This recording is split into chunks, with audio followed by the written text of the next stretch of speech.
आइए सुनिए, देखिए, समझिए सनातन सत्य।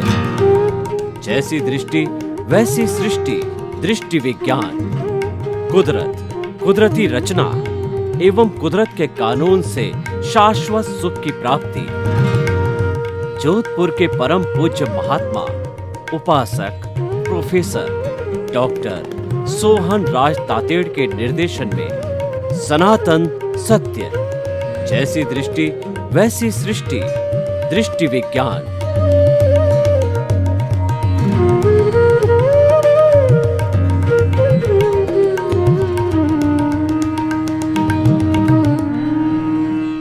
भाइयों और बहनों, मातृशक्ति को नमन। आज का हमारा बहुत सुंदर विषय मूल्य परक शिक्षा।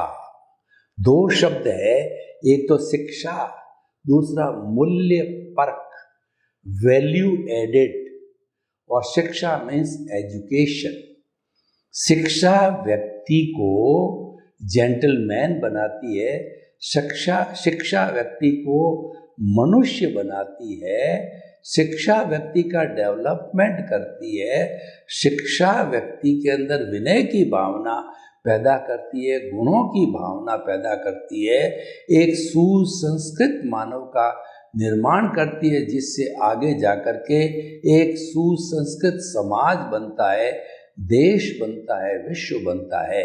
यानी अगर शिक्षा नहीं हो तो हम पशुवत ही रहेंगे। देखिए, टू एयर इज ह्यूमन। व्यक्ति गलती का पुतला है। गलती हो जाती है, लेकिन गलती करके पुनः न गलती करे वो मानव कहलाता है, और गलती बिल्कुल न करे वह ईश्वर कहलाता है, और गलती करता ही रहे वह पशु कहलाता है, दानव कहलाता है। तो शिक्षा जो है हमें दानव से मानव बनाती है, पशु से मानव बनाती है।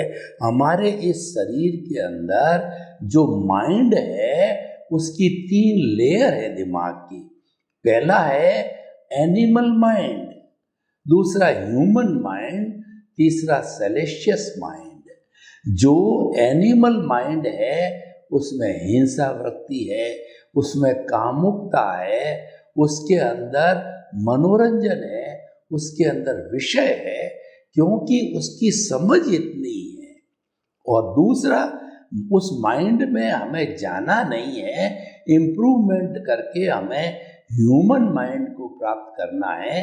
ह्यूमन माइंड वाला व्यक्ति जो है सभ्य होगा, सुसंस्कृत होगा, दूसरों के साथ दुर्व्यवहार नहीं करेगा। जो व्यवहार उसको अच्छा नहीं लगेगा वह दूसरों के साथ में नहीं करेगा, दूसरों का शोषण नहीं करेगा, दूसरों के दोष नहीं देखेगा, दूसरों को कष्ट नहीं देगा, दुख नहीं देगा, और वो सर्वमंगल की भावना करेगा। वो हमारा ह्यूमन माइंड है। और तीसरा सेलेशियस माइंड होता है, वो सर्वमंगल मांगल्यम, संपूर्ण मानव जाति की, संपूर्ण प्राणी मात्र की जो है वो मंगल भावना करेगा, किसी को कोई कष्ट नहीं हो, वैसी भावना वाला जो हमारा सेलेशियस माइंड होता है, जो परमार्थ की चेतना वाला होता है, सबके मंगल की कामना करने वाला होता है। ये सारी चीज़ें कहाँ से आती है? ये शिक्षा से आती है। इसीलिए हर सरकार जो है शिक्षा पर जोर देती है, शिक्षा पर खर्च करती है, क्योंकि मानव का निर्माण करता है। जो है सुधरे व्यक्ति, समाज व्यक्ति से राष्ट्र स्वयं सुधरेगा। विश्व की छोटी से छोटी यूनिट होती है वो मानव होता है। एक मानव को सुधार दो तो मल्टीप्लाई होकर के सारे मानव सुधर जाएंगे। वो मल्टीप्लिकेशन, सुधार सुधार सुधार का मल्टीप्लिकेशन होते होते पूरा विश्व सुसंस्कृत बन जाएगा, पूरा देश सुसंस्कृत बन जाएगा, पूरा समाज सुसंस्कृत बन जाएगा। मनुष्य एक सामाजिक प्राणी है, वह समाज में जीता है, समाज के बिना वह जी नहीं सकता। वह परस्परोपग्रहो जीवानाम के सिद्धांत पर जीता है, परस्पर सहयोग देता है और लेता है। मैं आपको बताना चाहता हूँ कि फूड ग्रेन वाला अगर फूड ग्रेन नहीं उगावे तो क्या आपको भोजन मिल सकता है? अगर कपड़ा बुनने वाला कपड़ा न बुने, कपास वाला कपास न उगाए तो क्या आपको कपड़ा मिल सकता है? तो रोटी, कपड़ा, मकान, शिक्षा, चिकित्सा ये मानव मात्र की प्राथमिक आवश्यकताएं हैं। इन आवश्यकताओं की पूर्ति समाज से, परस्पर उपग्रह जीवानाम से होती है। हर एक की अपनी अपनी ड्यूटी होती है, उसके अनुरूप वो कार्य करते हैं, एक दूसरे का सहयोग करते हैं। समाज की दूसरी परिभाषा है पारस्परिक सहयोग, रिलेटिव जो है कॉपरेशन की बात होती है। जो व्यक्ति रिलेटिव नहीं होता, निरपेक्ष होता है, वो एक क्षण भी जिंदा नहीं रखता। कई लोग कहते हैं मैं तो हिमालय में जाके साधना करूँगा। अरे हिमालय में भी चले जाओगे तो वहाँ भी समाज चाहिएगा। आपको जो है वो अपनी प्रोटेक्शन के लिए गुफा चाहिएगी, आपको भोजन चाहिएगा, आपको पानी चाहिएगा, आपको कपड़ा चाहिए। कौन प्रोवाइड करेगा? समाज, यानी जहाँ रहने वाले व्यक्ति है वही तो प्रोवाइड करेंगे। तो इसीलिए व्यक्ति अकेला कभी जी नहीं सकता है, पशु भी नहीं जी सकते। पशुओं का भी समाज होता है जिसको समज कहते हैं, एक मात्रा का फर्क होता है। पक्षियों का भी समाज होता है। आपने कभी देखा होगा हमारे हिंदुस्तान के अंदर, भरतपुर के अभ्यारण्य के अंदर, जैसलमेर के अभ्यारण्य में, ताल छापर के अभ्यारण्य के अंदर, अलग अलग जगह सर्दी की ऋतु के अंदर जो अलग अलग जो पक्षी आते हैं तो वो एक लाइन बनाकर दूसरे देश से हमारे देश में आते हैं। उनकी ये जो लाइन है वह उनका समाज है, उससे उनको प्रोटेक्शन मिलता है, उससे उनके आपसी सहयोग की भावना मिलती। किसी के दुख दर्द हो जावे तो उसको संभालने वाला मिल जाता। तो भाइयों और बहनों, ये सारा कार्य जब सहयोग जाए ये शिक्षा से मिलता है। सहयोग की भावना शिक्षा से पैदा होती है।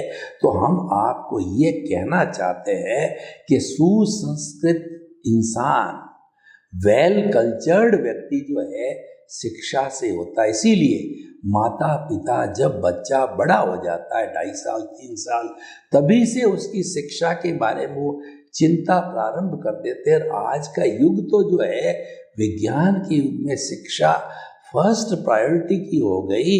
माता पिता अपना जो गृहस्थी का बजट है वो सबसे ज़्यादा बच्चों की शिक्षा पर खर्च करते हैं कि बच्चा जो है बड़ा होकर के इंजीनियर, डॉक्टर, चार्टर्ड अकाउंटेंट, वकील, MBA, CA, जितनी जैसी उसकी रुचि हो, परफेक्ट एजुकेशन को प्राप्त करके परफेक्ट लाइन का, कॉम्पिटिटिव लाइन का चयन करे। और वो चयन करने के बाद में आर्थिक दृष्टि से जो है वह पैरों पर खड़ा होता है और माँ बाप को बड़ी संतुष्टि होती है, हमने अपना सांसारिक कार्य, सांसारिक दायित्व निभाया। माता पिता जब बच्चे पैरों पर खड़ा हो जाते तो निश्चिंत हो जाते हैं। कैसे होते हैं आपको उदाहरण दूं कि देखिए, कबूतरी होती है वो अंडा देती है। अंडा देते ही उस अंडे को अपने भीतर छुपा देती है, उसके ऊपर रहती है और वह उसकी पूरी रक्षा करके सेती है, दूसरे को हाथ भी नहीं लगाने। अंडा जब पक जाता है उसमें से चूजा निकलता है, उस चूजे को घोंसले में रखती है, उसके लिए दाना पानी लेके आती है और घोंसला ऐसी जगह बनाती है वो जो है पेड़ की गुफा के अंदर कि जहाँ उसको सर्दी, गर्मी, शेल्टर, बरसात, धूप, आंधी नहीं लगे। वो भी पूरा ध्यान रखती है, इतना कार्य करती है। फिर बड़ा हो जाता है चूजा, उसको उड़ाती है, फिर वो गिरता है, फिर उड़ाती है, फिर गिरता है, फिर उड़ाती है। यूं करते करते जब वो कबूतरी का बच्चा परफेक्ट होकर के उड़ जाता है तो आगमकार कहते हैं। उसके बाद कबूतरी उसका बच्चा मिलते भी है या नहीं है, लेकिन वह उत्तरदायित्व निर्वाह हो गया। लेकिन हम तो मानव है, साथ ही रहते हैं, बच्चा उड़ के कहीं जाता नहीं है। तो वह सुसंस्कृत मानव बने, उसके लिए एजुकेशन चाहिए। अब देखिए आज का जो हमारा विषय है मूल्य परक शिक्षा का विषय है। एजुकेशन तो ले ली, लेकिन उसके अंदर तमीज नहीं आई, एटिकेट्स नहीं आए, संस्कार नहीं आए, वो हम चाहते जैसा मानव नहीं बना, तो वो शिक्षा किस काम की? ये तो अर्थ का अनर्थ हो गया। उसको तो हमने डिक्टेटर बना दिया, उसको तो हमने लाट साहब बना दिया, एक समाज के अंदर एक अप्रिय व्यक्ति को खड़ा कर दिया। इसीलिए मैं आपको पुराने जमाने में ले जाता हूँ, गुरुकुल शिक्षा प्रणाली में ले जाता हूँ। वो मूल्य परक शिक्षा का एक बहुत बड़ा मॉडल था। पुराने जमाने में राजा दशरथ को चक्रवर्ती थे, और राजा जनक जो मिथिलेश थे, मिथिला के राजा थे, सीता के पिता थे, वो हमेशा अपने गुरु का परामर्श करते ही काम लेते थे। हर राजा लेता था, चाहे चक्रवर्ती हो। गुरु का स्थान जैसे दशरथ के जो है वह वशिष्ठ मुनि थे, वाल्मीकि थे, और भी अलग अलग अपने गुरु थे, उनका स्थान राजा से ऊपर रहता था। जब तक गुरु किसी भी काम पे ठप्पा नहीं लगा देता, तब तक वो राजा का आदेश नहीं होता, क्योंकि गुरु जो है संत पुरुष होता है, परमार्थ की चेतना में जीने वाला होता है, वह तो सबके भले की बात करता है। अगर राजा ने राग द्वेष युक्त होकर के कोई आदेश दिया या बनाया है, तो गुरु उसको रोक लेता है, वह उसको समभाव वाला आदेश बनाता है, जिसके अंदर सबके कल्याण की बात होती है, किसी के पक्षपात की बात नहीं होती है, समानता की बात होती है।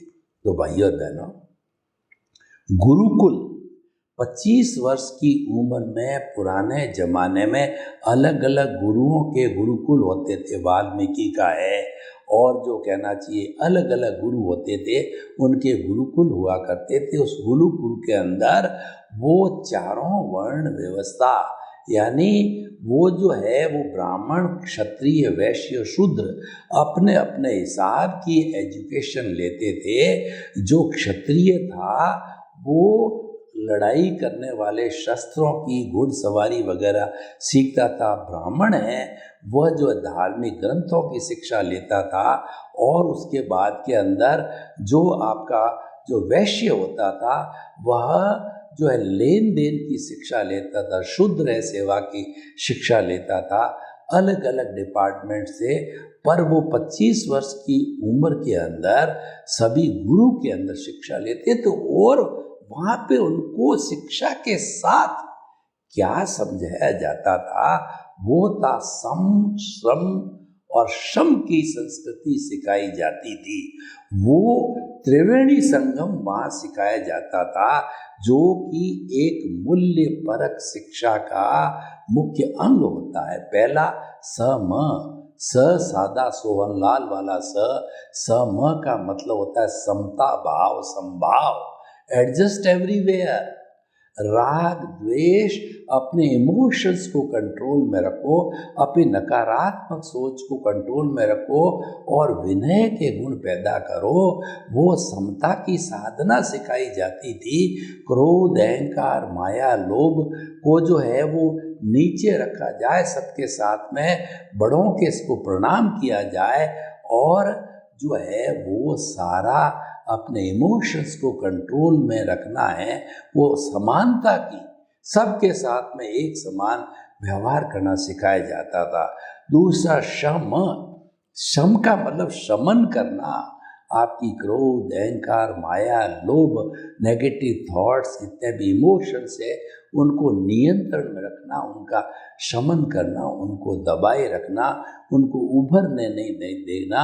क्रोधी नहीं होना, अहंकारी नहीं होना, मायावी नहीं होना, लोभी नहीं होना, इत्यादि सारे गुण कूट कूट करके सिखाए जाते थे। जितना शिक्षा की वैल्यू थी उससे अतिरिक्त वैल्यू ये जो है सम, सम और श्रम।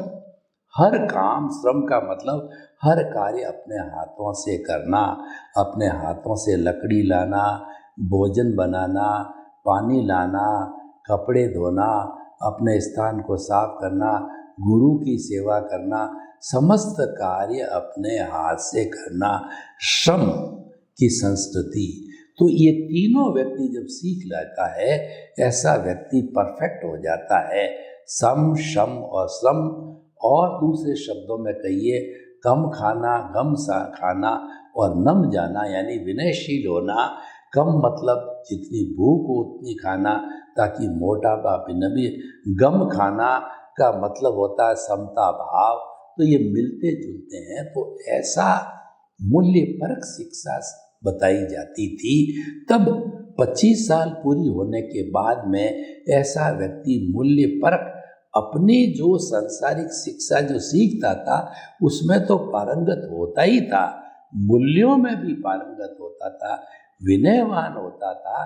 ऐसा व्यक्ति जो परिवार में, समाज में अच्छा एडजस्ट हो जावे, वेल एटिकेटेड फेलो, सुसंस्कृत मानव का निर्माण करने वाली गुरुकुल प्रणाली थी। ऐसा व्यक्ति जब 26 साल से 50 साल की उम्र ग्रस्त जीवन में रहता था, एक संतुलित जीवन जीता था, माता पिता की सेवा करता था, अपनी गृहस्थी को भी संभालता था, और वो इस भावना से चलता था कि साईं इतना दीजिए जामे कुटुंब समाए, मैं भी भूखा नहीं रहूं और साधु न भूखा जाए। संतुष्टि की अवस्था होती है कि हे प्रभु मुझे इतना ही देना कि मैं भी भूखा नहीं रहूं, परिवार भी भूखा नहीं रहे। अतिथि देवो भव, कोई भी गेस्ट आ जावे, साधु आ जावे, पशु पक्षी है तो उनका भी मैं भरण पोषण कर सकूं, मुझे इतना अवश्य देना। ये गृहस्थ जीवन के अंदर ऐसा सुसंस्कृत जीवन वो कहाँ से आया था? मूल्य परक शिक्षा से आया था। अब मैं वर्तमान की शिक्षा प्रणाली को बताना चाहता हूँ। तो आज शिक्षा का बहुत ही ज़्यादा विस्तार हुआ है। School education, primary education, middle education, secondary education, then college education, then university, doctoral, post doctoral इत्यादि शिक्षा दी जाती है। लेकिन इस शिक्षा के अंदर एक कमी रह गई। वो कमी क्या है कि शिक्षा मूल्य परक नहीं हो रही है।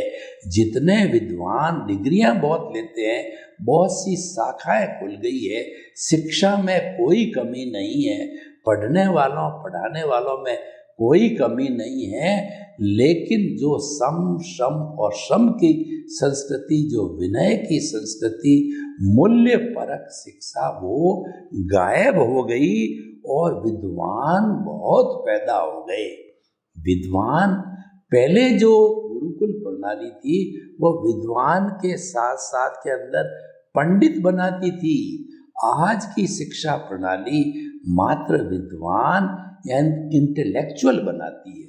वो अच्छा लेक्चर दे सकता है, अच्छा भाषण दे सकता है, अच्छा प्रतिपादन कर सकता है, लेकिन जहाँ काम करने की बात आती है, अनुभव बात आती है कि घर में वो रहता है, घर का झाड़ू निकालो, घर की सफाई करो, अपना काम खुद करो, पानी खुद जो है लाओ और कपड़े खुद धो, ऐसी जहाँ पर बात आती थी वहाँ पे वो जीरो हो जाता। मैं करूँगा क्या?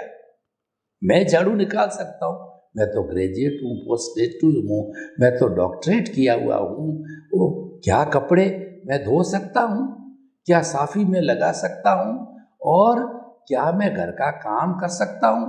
क्या मैं बाहर से जो है सामान ला सकता हूँ? ये मेरी इंटीग्रिटी, मेरे स्टैंडर्ड का प्रश्न होता है। यानी वह एक जो है वह एक जीता जागता खाली विद्वान है, इंट्यूशनल नहीं है।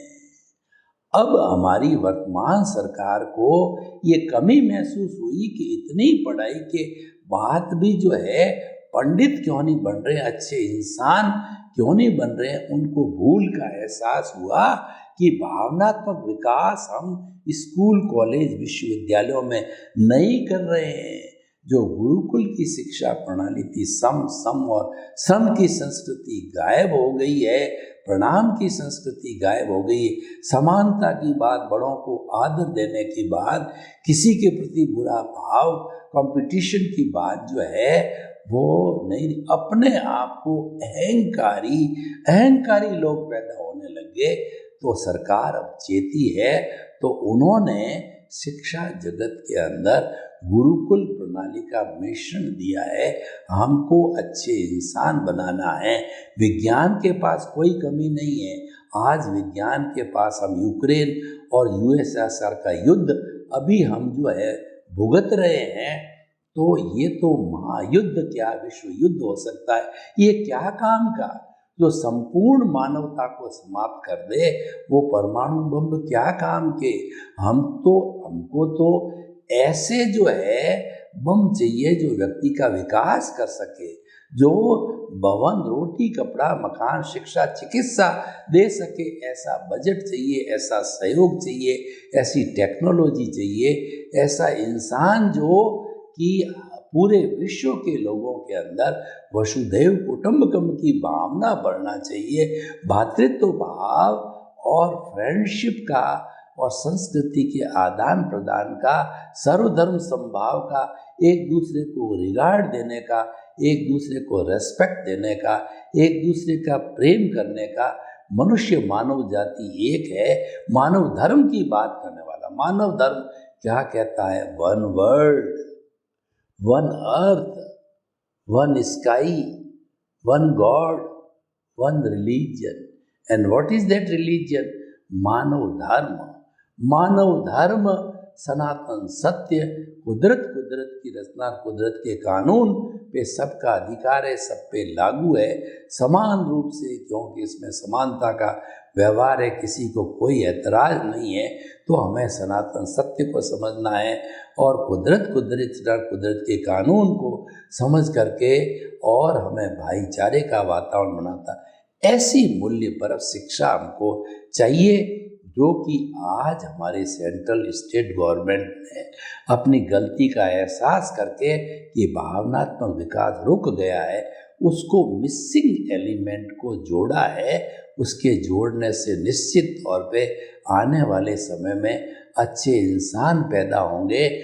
जवाहरलाल नेहरू, इंदिरा गांधी, अंबेडकर, महात्मा गांधी जैसे, जो कि अहिंसा को टूल बना के देश को जीतेंगे। आज इंटरनेशनल योगा डे मनाया जाता है कि योग के माध्यम से सभी स्वस्थ रहो, और वो भारत की कृति है। और भारत में ही अहिंसा के पुजारी, जिन्होंने की 200 वर्ष की जो है गुलामी को सत्य और अहिंसा के आधार पर खदेड़ा था अंग्रेजों में, वही 2 अक्टूबर को पूरा विश्व महात्मा गांधी के जन्मदिन पर इंटरनेशनल जो है वो नॉन वायलेंस डे मनाता है।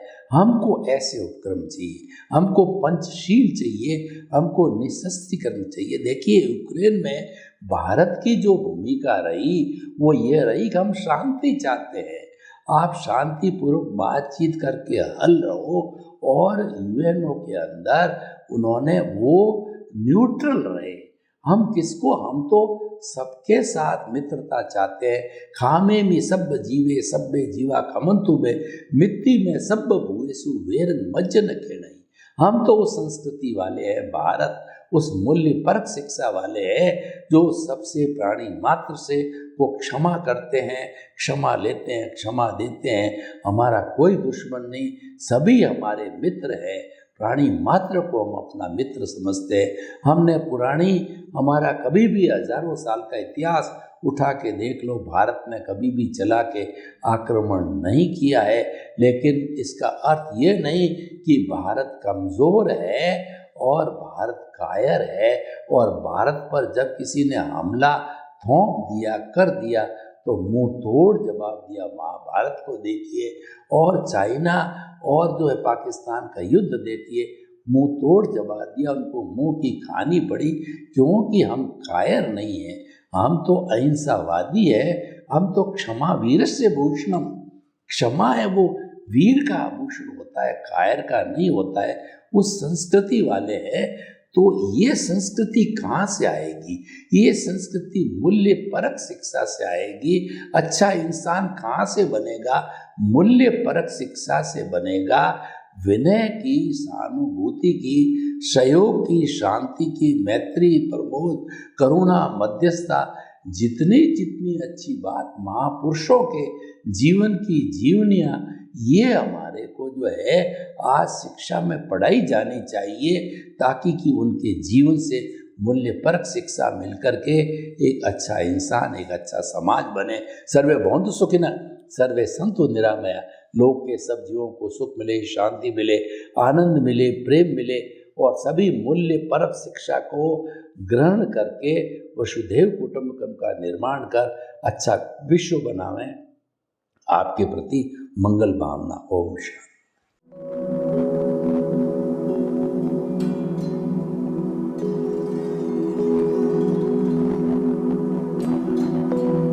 एक ऐसा अंतर्राष्ट्रीय ख्याति प्राप्त मानव जो गुरु प्रेरणा से पिछले 20 वर्षों से वानप्रस्थ जीवन जीते हुए 24 घंटे मानवता की सेवा में संलग्न है। एक ऐसा मानव जो अभी राष्ट्रीय, अंतर्राष्ट्रीय टीवी चैनलों पर 7,500 एपिसोड के माध्यम से सनातन सत्य, आत्मविज्ञान एवं पुनरुत्थान, व्यवहार एवं निश्चय जगत के जीवनोपयोगी विषयों पर हृदय स्पर्शी प्रवचन कर चुका है। उस मानव का नाम है महात्मा उपासक प्रोफेसर डॉक्टर सोहन राज तातेड़। प्रोफेसर तातेड़ द्वारा योग, दर्शन, शिक्षा विषयों पर रचित पीएचडी स्तर के 250 शोध ग्रंथ भारत के 100 प्रतिष्ठित विश्वविद्यालयों में शोधार्थी पढ़ रहे हैं तथा वे सभी शोध ग्रंथ वहां की सेंट्रल लाइब्रेरियों में उपलब्ध हैं। महात्मा सोहन राज ने अभी तक हजारों स्कूलों, कॉलेजों, विश्वविद्यालयों एवं संस्थाओं में सेमिनार, वर्कशॉप, कैंप लगाकर लाखों विद्यार्थियों को योग, दर्शन, शिक्षा का प्रशिक्षण देकर उन्हें सुसंस्कारित किया। डॉक्टर तातेड़ ने भारतीय संस्कृति उत्थान के 4000 से अधिक समसामयिक विषयों पर आर्टिकल लिखकर ऑनलाइन जर्नल, पत्रिकाओं, वेबसाइट्स पर प्रकाशित किया, जिसका उपयोग लाखों पाठक कर रहे हैं।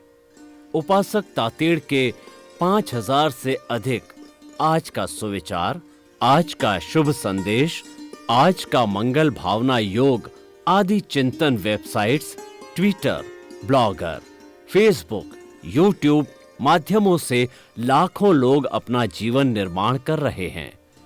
मानवता के मसीहा ऐसे महामानव महात्मा सोहन राज तातेड़ के प्रोफाइल को अभी तक विश्व के 20 लाख दर्शक यूट्यूब पर, 12 लाख गूगल पर एवं लाखों दर्शक फेसबुक, ब्लॉगर, ट्विटर और इंस्टाग्राम पर देख चुके हैं।